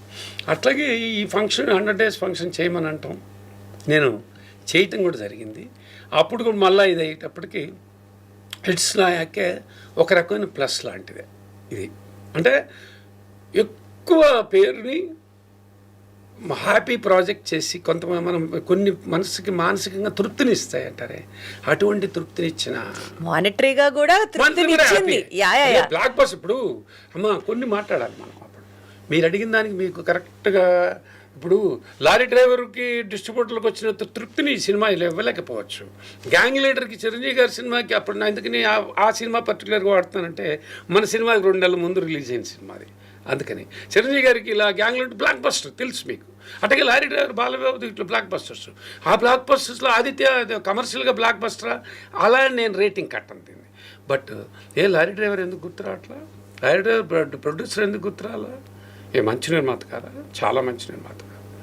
రావు గోపాలరావు గారి డేట్లు చూస్తూ చాలామంది నాకే అందుకు ఆ పేరు దొరికింది. నాకు ఇవాళ మీ ఐడ్రీమ్లో నాకు ఇంటర్వ్యూ మీ ఆదిత్య 369 గురించి మాట్లాడదాం అనుకుంటున్నామండి అని మీరు పిలిచారు. అట్లాగే లారీ డ్రైవర్ నిర్మాత వచ్చి లారీ డ్రైవర్ గురించి మేము మాట్లాడదాం అనుకో అనరే. 369 ఎందుకు మాట్లాడదాం, బికాస్ సినిమాలలో కొన్ని నిలబడిపోతాయి. ఎగ్జాక్ట్లీ సార్, ఎగ్జాక్ట్లీ నిలబడింది కాబట్టి ఆ గౌరవాన్ని డబ్బుతో అన్నీ కొనలేమంటాను చూసారా. డబ్బు పెట్టినా రానిది అంత పేరుని ప్రఖ్యాతిని జీవితంలో తర్వాత వంశానికి ఒకటి మంచి కమర్షియల్ హిట్ సినిమా. ఈ మరి అంత రేని పేరుని నాకు ఈ సినిమా ఎందుకు తీసుకొచ్చింది అర్థమైంది సార్. నేను తర్వాత నా కెరీర్లో చెప్తాను మేడం, ఈ జనరేషన్కి అంటే మీకు అర్థమయ్యే భాషలో చెప్పాలంటే ఈ మధ్యకాలంలో జెంటిల్మెన్ నాకు కమర్షియల్గా అత్యద్భుతమైన హిట్. నాని గారి సినిమా సమ్మోహనం చేశాను నేను. నాకు కమర్షియల్గా నాకు బయర్స్కి హ్యాపీ అంటే ఏంటి, వాళ్ళకి ఆ జిఎస్టీలు కట్టేసి ఆ కమిషన్స్ వర్కౌట్ అయిన సినిమా. నాకు ఓకే అంటే జెంటిల్మెన్ని మానిటరీగా ఇచ్చిన తృప్తి నాకు ఇవ్వకపోవచ్చు. బట్ సమ్మోహనానికి ఎంత పేరు వచ్చింది తెలుసా, ఎంత మంచి సినిమా తీశారండి సమ్మోహనం అన్నారు. కొన్ని అట్లా వస్తాయి. కొన్ని డబ్బుతో పాటు పేరుని ఇచ్చే సినిమాలు కొంతమంది కొన్ని రేర్గా వస్తుంటాయి. నాకు ఇది అట్లా తృప్తినిచ్చింది. ఇది అయితే కమింగ్ బ్యాక్ టు అవర్ 369 అత్యద్భుతం. ఇవాళకి 369 పేరు చెప్పుకునే బతుకుతున్నానా అనిపిస్తుంది నాకు. ఎందుకంటే నేను చెప్పను, నన్ను ఎవరైనా అడుగుతారు, ఏమండి మీరు 369 నిర్మాత నా దగ్గరికి వస్తారు, ఏమండి నేను 369 నిర్మాత నేను ఎప్పుడు చెప్పుకోను. అంత గౌరవాన్ని పేరునిచ్చింది. కానీ సార్ అదే సినిమా మీరు ఇందానికి ఫినిషింగ్ కూడా చెప్తున్నా ఇవాళ చేస్తే అన్నారు. మనం ఊహించుకోండి, ఇప్పుడు ఈ 150 నుంచి 200 కోట్లు దాటిపోతుంది. ఇవాళ కోట్లు మాట్లాడుకుంటే 200-225 అయినా ఆశ్చర్యపోం మనం. ఎందుకంటే ఇప్పుడున్న టెక్నాలజీకి, ఎందుకంటే అవేర్నెస్ వచ్చేసింది. ఆ రోజుల్లో అలా తీయగలిగారని అప్రిషియేట్ చేసిన వీళ్ళే సీజీలు బాగాలేదండి, సీజీలు బాగుంటే అదిరిపోయేది అని ఒక డేంజర్. ఎందుకంటే ప్రతి వాడికి తెలిసిపోయింది, ఈ సెల్ ఫోన్లు వచ్చేసినాయి, టెక్నాలజీ వచ్చేసింది, అన్నీ మొత్తం తెల్లర్లేసి అప్డేట్ అవుతున్న చిన్న ఈ కుర్రోడు కానించి ప్రతి వాళ్ళు చదువుకున్న వాళ్ళు చదువుకోని వాళ్ళు అందరికీ తెలిసి ఇప్పుడు. కాబట్టి ఇప్పుడు ఇంకా కష్టతరం అయింది చేయటం. సార్ ఇందాక మీరు మాట్లాడుతూ జంధ్యాల గారు డైలాగ్స్ మీతో కూడా అంటే డైరెక్టర్ గారిని ఎదురుగా కూర్చోబెట్టి మీకు చూపించి మీ ఇన్వాల్వ్మెంట్ అంటే డైరెక్టర్ గారు వాళ్ళిద్దరు చూసుకున్న తర్వాత నాకు పేపర్ ఇచ్చేవాడు. మీరు కూడా ఆ డైలాగ్ డిస్కషన్ లో అనొచ్చు, లేకపోతే షూట్ ప్రాసెస్ అప్పుడు ఈక్వల్ గా ఇన్వాల్వ్ అయ్యారు. డైరెక్టర్ గారు ఇన్వైట్ చేయబట్టేగా చేశారుగా. సంగీతం గారు కృష్ణ గారు మీరు కూడా చదవండి అనేవాళ్ళు. ఆయన 2-3 సార్లు ప్రొడ్యూసర్ ని కూడా యూనిట్ లో కంప్లీట్ గా ఒక మెంబర్ లాగా యాక్సెప్ట్ చేసుకొని నడిచిన బాండింగ్ అప్పట్లో. ఇప్పుడు నడుస్తున్న ఫిల్మ్ మేకింగ్లో కానీ ఫిల్మ్ ప్రాసెసింగ్లో కానీ ఒక ప్రొడ్యూసర్ రోలు, అంటే మీరు బీయింగ్ అ ప్రొడ్యూసర్ కాబట్టి మిమ్మల్ని నేను అడగగలుగుతున్నాను, కొంచెం కష్టంగా ఉంటుంది. తెలుగు సినిమా ప్రొడ్యూసరు ప్రాబబుల్లీ సినిమాలు తీయకుండా ఉంటే ఇంకా కొంచెం బెటర్గా ఉంటుందేమో సిట్యుయేషన్ అని అనుకునే స్థాయికి వెళ్తున్నారు అన్న మాటలో సత్యం ఎంత ఉంది? అది నేను ఎక్స్పీరియన్స్ అయితే నా ఎక్స్పీరియన్స్గా చెప్పాలి మీకు, అది whether it is a plus or minus. కానీ నేను వర్క్ చేసిందమ్మా మేడం, నా సెకండ్ ఇన్నింగ్స్ గురించి మాట్లాడాలంతే. సెకండ్ ఇన్నింగ్స్ అంటే that is from gentleman Mohan Krishna కానీ చేసిన సమ్మోహనం 2 సినిమాలు అతనితో చేశాను. అతను ఎప్పుడు ఫస్ట్ కథ అంతా చెప్పేసిన తర్వాత, నాకు నచ్చిన తర్వాత మొత్తం కథకి ఒక ఆర్డర్ వేసి ఫుల్ కథ చెప్పేసిన తర్వాత ఆర్డర్ ఇచ్చి దీంట్లో మీకు ఎలా అని చెప్పి డైలాగ్ బుక్ ఇస్తాడు అతను. పుస్తకం ఇచ్చేసి ఆ ఓల్డ్ సిస్టమ్ పుస్తకం అంతా ఇచ్చేసి మీకు ఏమైనా అబ్జెక్షన్స్ ఉంటే పెన్సిల్ మార్క్ చేసేయండి సార్, మన ఇద్దరు ఆర్గ్యూ చేసి వీళ్ళు అరైవ్ 1 పాయింట్ అనుకునేవాడు. అలా అనుకుని ఆ 2 సినిమాలు ఎదుగునే మొన్న సారంగపాణి జాతం కూడా అంతే, కంప్లీట్ బుక్లు వచ్చిన తర్వాత కరెక్షన్స్ చేసి ఇది వీఆర్ షూటింగ్ ఓన్లీ దిస్ అన్నట్టు వెళ్ళింది. తర్వాత 3వ సినిమాకి వచ్చేప్పటికి యశోద, దే ఆర్ కొత్త డైరెక్టర్స్, తమిళ డైరెక్టర్లు పైగా. అక్కడంతా నా రాజ్యం అయింది. ఏంది, నేను ఎడ్జ్ తీసుకోవటం అయింది. పులకం చిన్నారాయణ గారు పిఆర్ఓ, నేను మన భాగ్యలక్ష్మి గారని ట్రాన్స్లేషన్ కోసం ఆవిడ తీసుకుని వాళ్ళిద్దరిని పెట్టుకుని వాళ్ళు చేస్తూ, అంటే ఇట్స్ అ క్రైమ్ కాబట్టి, క్రైమ్ ఫిలిం కాబట్టి యశోద, అది దాన్ని మేము చేసుకుని ఆ సినిమాకి ఏం కావాలో అంతవరకే చేసుకుని వచ్చాం. కాబట్టి మీరన్న డైలాగులు, మీరు చెప్పిన ప్రశ్నకి సమాధానం నేను అన్లెస్ అది ఫేస్ చేసినప్పుడు చెప్పాలి. కానీ అంటే ఓవరాల్ సినారియో వింటాం వేరమ్మా, ఒక్కొక్కరికి ఒక్కొక్కటి చెప్తాం, మనం బోల్డని వింటుంటాం, విన్నవన్నీ మనం మాట్లాడలేం. ఎవరెవరు ఎలా బిహేవ్ చేస్తారు, ఇప్పుడు డైరెక్టర్లు ఎలా ఉన్నారు. అంటే ప్రొడ్యూసర్లు ఒక సినిమా తీయడంలో ఎక్కువ డబ్బులు మిగలట్లేదు, better not to get into production అన్నంత భయానకంగా తయారైందా వాతావరణం అన్నది తెలుసుకుందాం. ఎందుకని మేడం, ఇప్పుడు ఇది మాట్లాడటానికి కూడా నాకు అర్హత ఉందో లేదో నాకు తెలియదు. కానీ కాంబినేషన్ అనే ఒక బ్యాడ్ కల్చర్ వచ్చింది.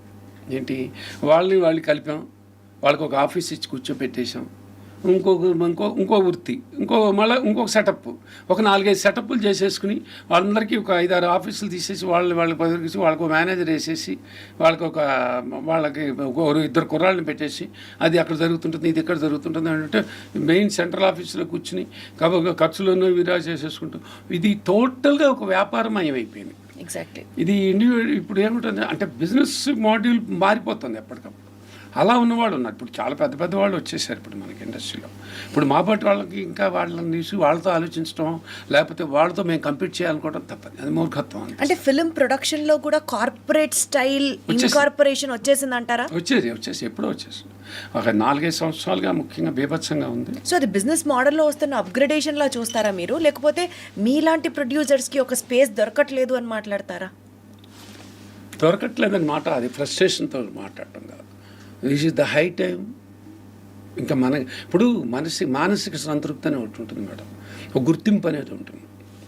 మన గుర్తింపుని కోసం మనం పోరాడకూడదు. మనం చేసే సినిమానే, అంటే మనం చేసే పనే మన గుర్తింపుని ఇస్తుంది. ఇప్పుడు నేను రేపు పొద్దున మీరు ఇప్పుడు ఇవాళ నన్ను కూర్చోబెట్టి మాట్లాడుతున్నారంటే గుర్తింపు. ఎందుకని ఆదిత్య 369 ఇవాళకి 35 ఏళ్ళ గురించి కూడా దాని గురించి ఒక వ్యాలిడ్ పాయింట్గా మనం మాట్లాడుకుంటున్నాం. ఇవాళ రేపు జనం అలా చూస్తారని నా ధైర్యం, అదే గుర్తింపు అండి. అట్లాగే ఇప్పటివరకు నేను పర్వాలేదు, ఈ జనరేషన్తో కూడా నేను మాట్లాడగలను, నేను నిలబడగలను అనే గుర్తింపు నాకు జెంటిల్మెన్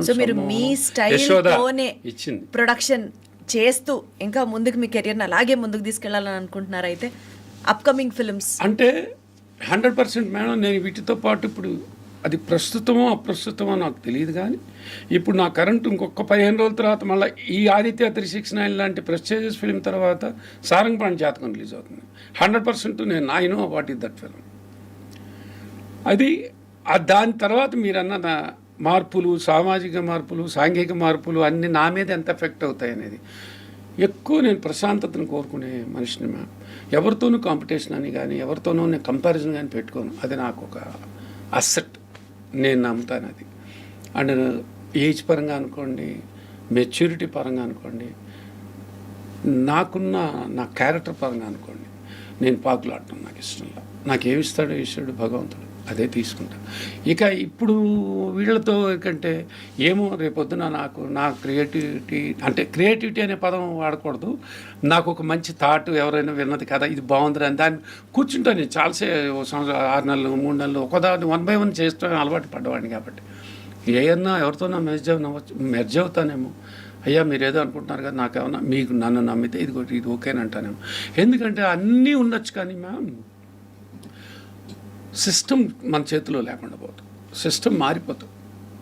అది ఎవరి సర్వైవల్ వాడిది, ఎవరి అంటే రేపేంటి అనేది ఎవరికి మనం అనుకుంటున్నది ఒక్కటి మాత్రం నిజమమ్మా. పెద్ద ప్రొడక్షన్ హౌస్లు చాలా కంఫర్టబుల్గా ఉన్నాయి, వాళ్ళు చాలా కంఫర్టబుల్ కాబట్టి వాళ్ళు చేయగలరు. ఇదంతా అజ్ఞానం, ఏమీ లేదు. అందరూ సఫరింగ్లోనే ఉన్నారు, అందరూ స్ట్రగుల్ అనేది అంటారు. రేపేంటి, రేపు ఎలా అంటూ వెళ్తున్నారు. ఈ ఇటువంటి సిస్టంలో మేము ఇంకా 4 సినిమాలు చేయాలి, ఇంకో 10 సినిమాలు చేసిన అనేదో అదేం లేదు, అటువంటి వాతావరణం కూడా లేదు. మీరు మీలానే ఉంటూ ప్రొడక్షన్ని కొనసాగిస్తారు అన్న నమ్మకం మాకుంది సార్. కానీ మీ తర్వాత సక్సెసర్స్గా మీ పిల్లలు, మీ వారసులు కూడా ఇదే ప్రొడక్షన్ ఫీల్డ్లోకి వచ్చే ఆలోచన ఏమైనా ఉందా? అసలు మీ పిల్లలు, మీ ఫ్యామిలీ గురించి చెప్పండి. నాకు 2 పిల్లలండి. చేతన్ మా అబ్బాయి యుఎస్లో ఉన్నారు, ఆవిడ హౌస్ వైఫ్, ప్లస్ 2 మనవరాళ్ళు చిన్న పిల్లలు, 4 నెలలు ఒక పాప, 5 ఏళ్ళు ఒక పాప. They are in New Jersey దగ్గర ఉంటున్నారు. వాడు సాఫ్ట్వేర్ ఇది. నాకు కూతురు స్పాటిఫైలో వర్క్ చేస్తుందమ్మా, స్పాటిఫైలో ఉంటుంది. అండ్ నా డిజిటల్ వర్క్ అంటే ముఖ్యంగా జెంటిల్మెన్, సమ్మోహనం, యశోద అన్ని డిజిటల్ వర్క్ అంతా తనే ఆర్గనైజ్ చేసేసింది. ఇప్పుడు ఆదిత్య 369 ఇప్పుడు రిలీజ్కి సంబంధించిన వర్క్ కానీ, మన రేపు సారంగపాణి జాతకం రిలీజ్ అయిపోతుంది దానికి కానీ చేస్తుందండి. అయితే తనకి సినిమాలోకి రావాలని ఇంట్రెస్ట్ మా పాపకు అస్సలు లేదు. నాకు హెల్ప్ చేద్దాం, డాడీకి ఏదో హెల్ప్ చేసి పెడదాం అనే పాయింట్ తప్పితే. చంద్రమోహన్ గారి గురించి చెప్పినట్టు ఇందాక మనం మాట్లాడుకున్నట్టుగా నన్ను వద్దురా నాన్న నువ్వు ప్రొడ్యూసర్గా వద్దని అనేవాళ్ళ. నేనేమో ఆయన అగైనెస్ట్కి వెళ్ళి నేను చూశాను, ట్రావెల్ అయ్యాను. ఈ పులి మీద స్వారీ, ఈ స్వారీని కిందకి దిగితే చంపేస్తుంది. స్వారీ మీద వెళ్తుండాలి. ఆ లోపల మనం బయటికి హ్యాపీగా నవ్వుతూ చక్కగా మాట్లాడుతూ లోపల మాత్రం ఆ పెయిన్ ఉంటుంది. ఇది నేను నా పిల్లలకి ఇవ్వటం ఇష్టం లేదు. నాకు నా మిస్సెస్ కూడా వద్దండి, వాళ్ళు ఇది అన్నారు. ఆ చిన్నప్పటి నుంచి వాళ్ళకి అలాంటి రంగరించడం వలన ఏమిటో అది అలా అయింది. Both are not interested, even including my daughter who is almost in this film line also is not interested. కనెక్టెడ్గా ఉన్నా కూడా దాని తామరాకు మీద నీటి బొట్టు లాంటిది అస్సలు నాకు కూడా లేదు. అది కంటిన్యూ చేయాలని, రేపు శ్రీదేవి మూవీస్లో 20 సినిమాలు తీయాలనో అది లేదు. ముందుగా మీరు అన్నారు ఇందాక చాలా మంచి గుర్తుండిపోయేది. ఏమో రేపొద్దున ఒక మంచి సినిమా, ఇంకో సినిమా పడ్డట్టు ఆఫ్టర్ సారంగపాణి జాతకం. అయ్యింది సార్, బ్రహ్మాండంగా సినిమాలు తీశారు. ఏప్రిల్ ఇటు ఆదిత్య 369 రిలీజ్ చేశారు, అటు ఒక అద్భుతమైన కామెడీ ఫిల్మ్ చేశారు అని అనిపించి నన్ను చాలామంది చెప్పచ్చు, తప్పకుండా చేద్దాం, మంచి సినిమా పడాలిగా, మంచి కథ పడాలిగా. సో మంచి సినిమా పడినా, మంచి కథ నచ్చినా మీరు మాత్రమే అసోసియేట్ అవుతారు కానీ నెక్స్ట్ జనరేషన్ ని మాత్రం ఇందులోకి తీసుకురారు. ఫస్ట్ నాకు తెలిసి ఇండస్ట్రీలో ఇప్పుడే నేను లీక్ చేస్తున్నానేమో. ఆ శ్రీదేవి మూవీస్ అనేది ఇంకా నేను నన్నుగా గౌరవించి నన్ను నేను తగ్గించుకోను. నన్నుగా గౌరవించి నా మీద నమ్మకం ఉంచితే నేను ఎవరితోనే అసోసియేట్ అవుతానేమో. ఈ ఐడియాస్ నాకు ఇప్పుడు వస్తున్నాయి. After seeing the now changes in the industry happening. దీన్ని ఎవరు మనం తక్కువ చేయట్లేదు, ఎక్కువ చేయట్లేదు. చాలా డిప్లొమాటిక్ గా మాట్లాడుతున్నట్లు అనిపిస్తుంది సార్. ఉన్నట్టుగా మాట్లాడుతున్నాను, చాలా సేఫ్ గా మాట్లాడుతున్నారు అనిపిస్తుంది. ఎందుకంటే మీరు హ్యాపీగా ఉంటే నెక్స్ట్ జనరేషన్ ని యాక్సెప్ట్ చేస్తారు. మీ వరకు మీరు సంతృప్తిగా ఉన్నానంటున్నారు కానీ పిల్లల్ని తీసుకురానంటున్నారు. చూసారా, 2 కాంట్రడిక్టరీ స్టేట్మెంట్స్ మీ నుంచే వస్తున్నాయి. నాకు పులి మీద స్వారీ అన్నాను. ఎగ్జాక్ట్లీ. నా పిల్లలు నాకు ఆ స్వార్థం ఉంటుందిగా, పులి మీద వాళ్ళని అన్నాయి. అలా అని ఇప్పటి తరం ప్రొడ్యూసర్లు బాధపడుతున్నారా అంటే మళ్ళీ నేను మాట్లాడకూడదు అంటారు. దాని అర్థం ఏంటి? వాళ్ళందరూ కూడా పడుతున్నారు. నేను ఇందాక చెప్పాక మీకు, it's not a bed of roses. అందరికీ ఉంది ఆ పెయిన్. ఉన్నా కూడా అది వాళ్ళకి ఏంటంటే ఆర్థికపరమైన ఆ కాంట్రిబ్యూషన్స్ మా అసోసియేషన్స్ రావటం వల్లనే వాళ్ళు ఓకే చూసుకుంటాం అని ఆ కాంబినేషన్స్ కలుపుకుంటూ అన్నీ వెళ్తున్నారు. కానీ it's like A breathless journey. నాకు అవసరం లేదు, అర్థమైంది సార్. సార్ అందరికీ అవసరం కాదు, అది కొంతమందికి అవసరం. అదే నేను 47, 35 ఉన్నప్పుడు మాట్లాడేవాడిని. ప్రాబబ్లీ మీరు కూడా రిస్క్ తీసుకునేవారేమో, ఏమో ఆ జోన్ లో మీరు ఉండేవారేమో. 40-45. Now this is not the time. Got it sir, got it. K Viswanath గారు కూడా మీకు చుట్టం అని విన్నాం. అసలు ఇంతమంది చుట్టాలని మీరు ఇండస్ట్రీలో ఉంచుకొని చంద్రమోహన్ గారిని మేనమామ అంటున్నారు. ఆయనతో ఒకటే సినిమా చేశారు. Of course first cinema blockbuster. Tenali రామకృష్ణలో పెట్టాక మళ్ళీ దీంట్లో అంటే నేను అనేది చేశాడు అంకులు. అంటే దీంట్లో ఆ చేసిన జర్నీ వాజంట్ సో కంటిన్యూస్. అసలు విశ్వనాథ్ గారితో మీరు ఎందుకు ఒక్క సినిమా కూడా చేయలేదు? అది నాకు ఒక రకంగా చెప్పాలంటే జంజాల్ గారి లాగానే మా అంకుల్తో కూడా ఇదే ప్రాబ్లం అమ్మ. ఇంట్లో మనిషి ఎందుకులే అరే నీకెందుకురా కమర్షియల్ సినిమాలు చేసుకోరా నాన్న అనేవాడు. కాదు మావయ్య గారు కొంచెం చూడండి మావయ్య గారు, ఒక్క సినిమా నా మీద ఉండాలిరా. కాదు మావయ్య గారు ఒక్కసారి ఆలోచించండి మీరు. ఆ శృతిలేయులు పర్టికులర్గా సిరివెన్నెల శృతిలేయులు మన సవేరా రెడ్లు చేశారు అవన్నీ. అటప్పుడు నేను కూడా అన్నా ఇక మావయ్య గారు నాకు ఎస్పెషల్లీ స్వాతిముత్యం సాగర్ సంగమం దాటి ఈ పడుతున్న టైంలో ఆపద్బాంధవుడు ఆ టైం కూడా రన్నింగ్లో అడిగాను నేను, మావయ్య గారు నాకు కూడా చేయాలి కదా మావయ్య గారు అంటుంటే, నువ్వు కమర్షియల్గా చేస్తే ఎందుకురా అయినా నీ సినిమాలు అంటుండేవాడు. ఆయన చిన్నగా కేకలేస్తుండేవారు, ఒక్కటన్నా చేయండి మావయ్య గారు అన్నారు. బై దట్ టైం బలేవాడి బాస్ తర్వాత మాత్రం మేడం నాకు బాగా గుర్తుంది, ఇది మీకు చెప్పచ్చు నేను 2001, 2002 అప్పుడు మావయ్య గారిని మళ్ళీ అడిగాను నేను. అప్పటికి మార్కెట్ ఆయనకి అంత క్రీమీగా లేదు. ఎవరిది శ్రీకాంత్ గారితో ఎవరితో సినిమా చేశారు ఆ టైం అది. ఆ టైంనప్పుడు నేను అడిగాను ఆయన మళ్ళీ, మావయ్య గారు కొంచెం నాకు ఒక్క సినిమా చేసి పెడితే బాగుంటుంది, నేను ఎప్పటి నుంచో అంటున్నాను మీకు అంటే. అంటే ఆయనకి నేను అడిగే టైంకి బాగా పూర్ణోదయ, సవేరా చాలా పెద్ద కమిట్మెంట్లు ఉండేవి, 4-5, 3-4 ఎప్పుడు. కానీ అప్పుడు అడిగినప్పుడు మాత్రం అన్నారు, వద్దు నాన్న నాతో వద్దురా, నీకు ఇప్పుడు నువ్వు నాన్న ఇప్పుడు సఫరింగ్లో ఉన్నావు, నా వల్ల నీకు ఉపయోగం ఉండాలిరా, నీకు ఇప్పుడు నేను కమర్షియల్గా నేను చేశాను, నాదంతా ఒక క్లాస్ నీకే తెలుసు. శుభ సంకల్పం చేసుకున్నాం, I'm a part of it.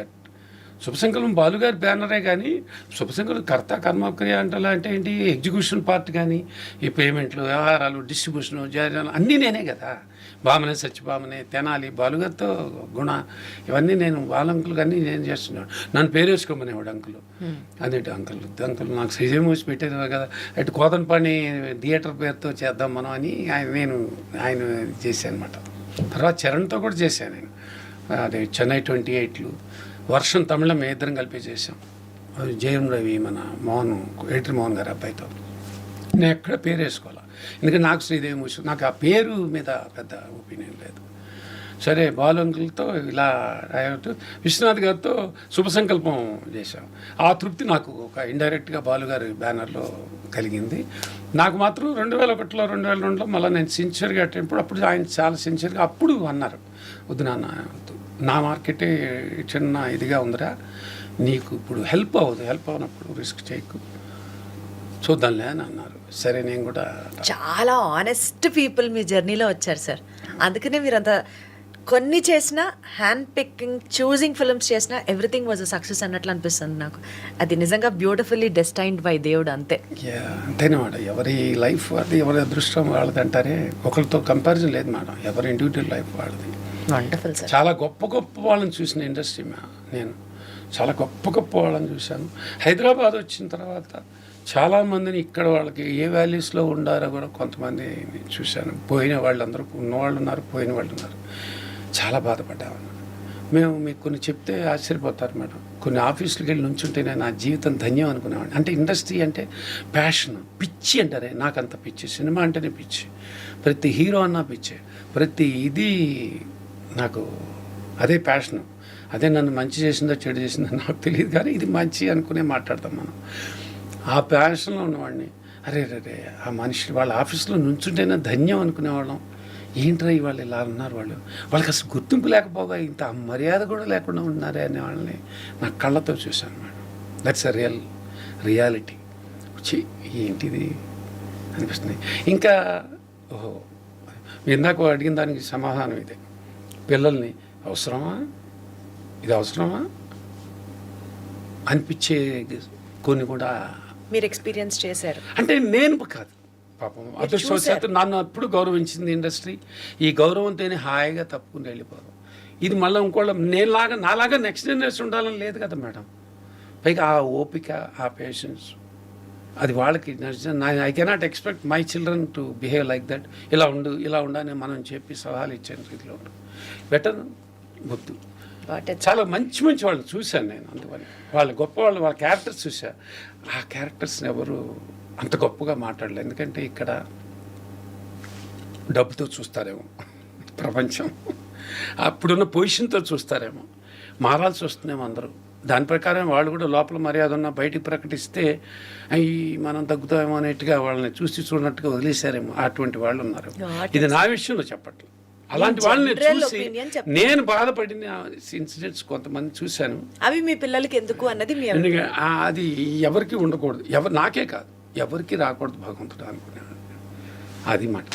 So good talking to you sir. Thank you so much. Thank you.